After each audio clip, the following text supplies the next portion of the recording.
नारायणगावच्या tomato मार्केटमध्ये ज्या ठिकाणी टोमॅटोचे लिलाव होतात त्याच ठिकाणी हे कोथिंबीर मेथीचा लिलाव होत असतो आणि सध्या पावसाळी वातावरण असल्यामुळे हा संपूर्ण माल पावसात भिजतो आणि त्याचा फटका शेतकरी बांधवांना बसतो। वास्तविक याच्यामध्ये व्यापाऱ्यांची काही चूक नाही।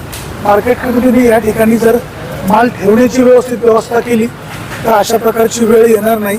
मार्केट कमिटीने नवीन पर्यायी जागा केलेली आहे। 13 एकर क्षेत्रामध्ये शेड बांधलेले आहे। त्या शेडमध्ये नवीन कोथिंबीर मेथीची विक्री होणार आहे, परंतु तोपर्यंत शेतकऱ्यांचे आणि व्यापाऱ्यांचे हाल या ठिकाणी आपल्याला पाहायला मिळतात। सध्या मार्केट कमिटी पावसाळी वातावरण असल्यामुळे टोमॅटोच्या गाड्यांमध्ये किंवा तरकारीच्या गाड्यांमध्ये धना मेथीची विक्री करत असतात, परंतु त्या ठिकाणी देखील पाणी येतं, तो माल सडतो आणि तो माल सडल्यामुळे व्यापारी तो माल घेऊ शकत नाही।